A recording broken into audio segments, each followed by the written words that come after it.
Please excuse my hair, my shirt, and my tired looking face.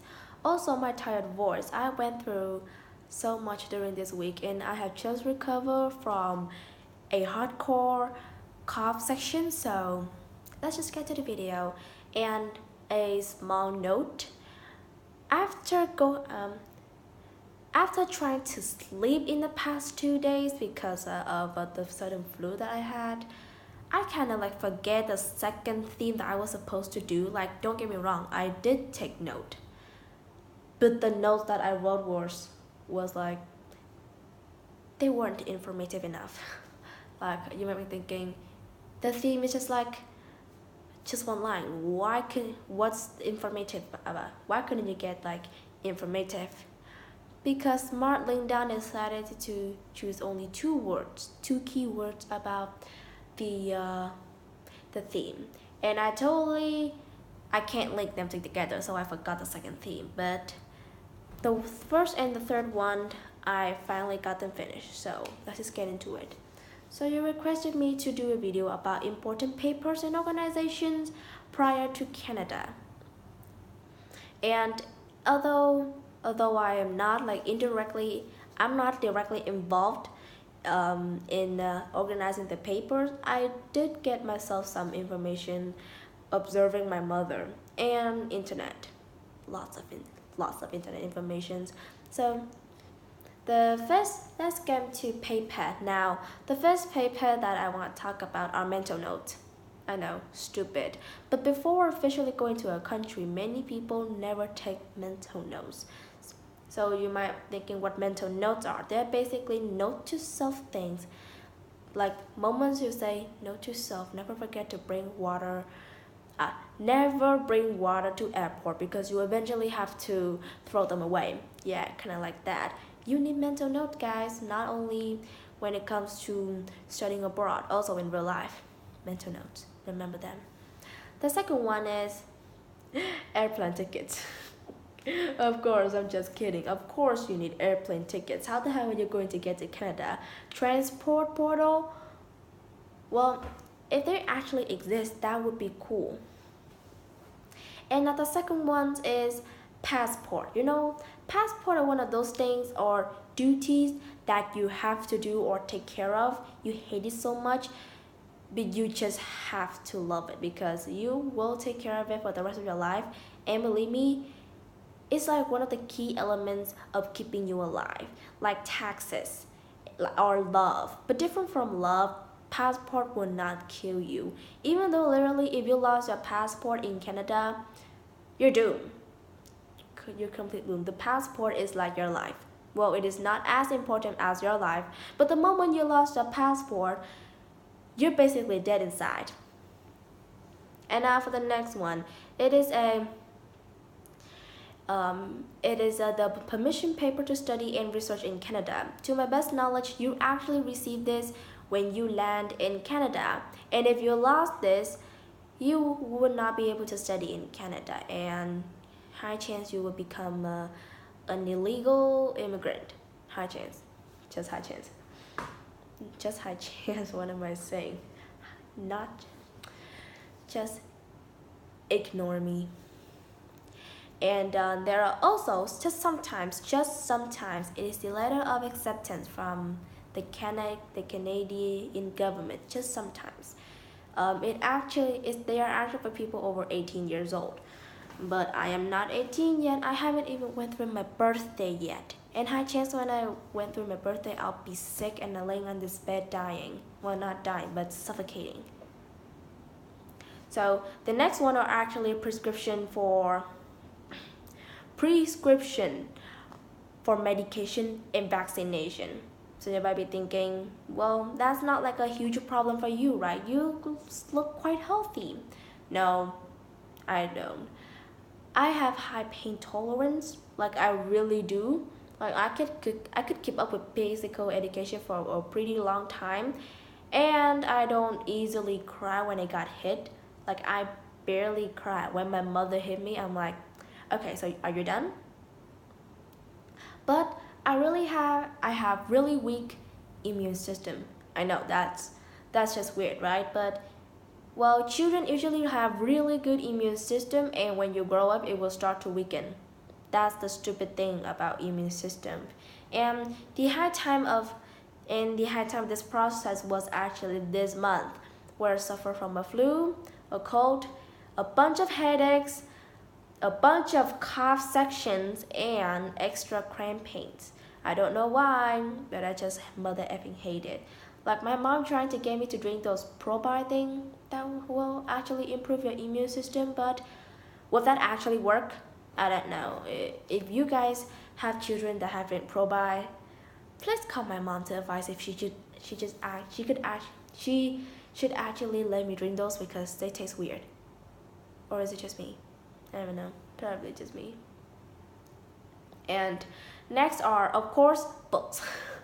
Books to study, if you have the permission, of course. And usually when it comes to Canadians, they like to use secondhand things. Well, not all the Canadians, but more like students who study in Canada that cannot afford those books because, oh my god, they are so expensive. Like, I've searched the price and oh my god, this was cost me a fortune, and I have sold my bike already, and we will still couldn't afford the book. So of course, secondhand books are awesome, and most of the time, they they're still as good as they are still as good as they were newly bought because Canadians take care of this stuff good. Unlike Vietnamese, whose second books, no, secondhand things in general looks like they have a rough childhood, just like me. And now, oh wait a minute.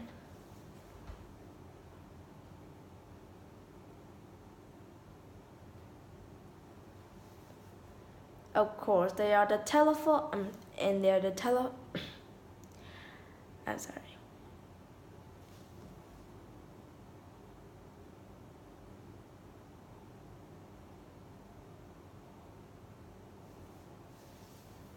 It is the statement of financial. Like I've mentioned before, in the first version of the letter that I sent to you guys, I mentioned the fact that financial statement is something that I'm quite worried about.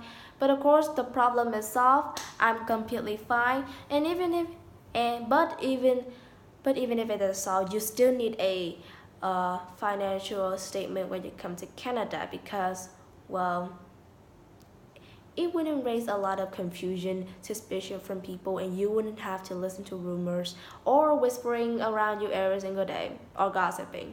Those are just straight up annoying.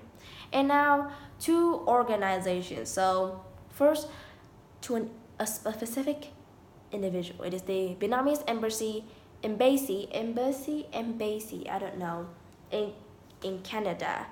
I have met the Vietnamese embassy in England, and he wasn't really a nice person. No, I'm not saying that he's a bad person. His attitude wasn't my cup of tea, you know. I mean, he makes jokes all the time, and his joke wasn't even funny. They were like inappropriate, not like in a sexual way, but they're just not funny. Like, dude, they're like dark humor movies. Yeah, kind of like that. I haven't met the Vietnamese embassy in Canada, but like I said before, they're like passport. Even if you hate them, well, which I'm pretty sure that I will love him or her. I don't know. If you hate him or her, you will have to stick to her because they are basically your parents in that country. And I think that another paper you need to have is the phone number and the home address of the embassy so you can run to them in emergencies. Even if it is 12 o'clock, they're having a hangover, or they're sleeping with someone, I don't care. Emergencies are emergencies. Basically, the Vietnamese embassy in Canada is your life-saving. Is your lifesaver. They're the last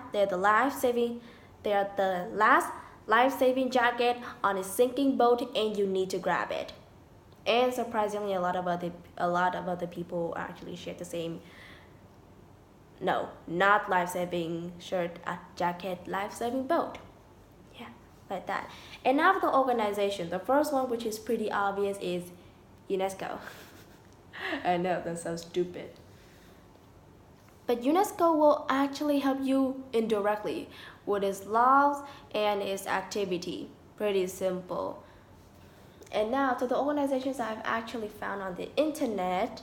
Disclaimer, maybe not all of them are appropriate, and I might not list every single important organization in Canada, but whatever, I really tried. The first one is the Polytechnics of Canada. It is a cooperative association between 11 leading research intensives, and it has a lot of training and researching about the industry. And up until 2009 and 2010, it has over 4,500 students who had applied to do the research job. And in my opinion, I should really stick to this association.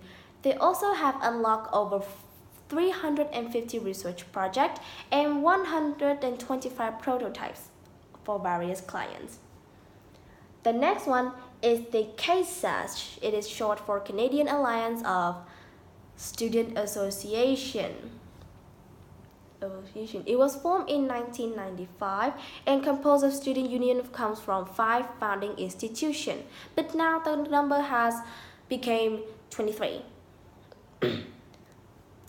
CASA represents and defends for student interests from at both the federal and the interprovincial levels, which in my opinion is pretty damn great. And I actually exclude a lot of associations that involves universities, college, and postgraduate students. Yeah.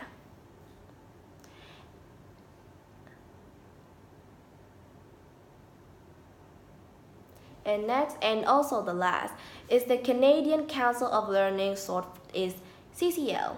And they provide up-to-date information when it comes to the industry, almost like VN Express and Channel 14 for Vietnam teens. No one actually used VN Express. Oh my God, they only use Channel 14 now. I forgot. So in general, that's all the organizations that I could found, because if I'm going to be honest, I don't want to be involved with any kind of organizations in general when I come to a new country.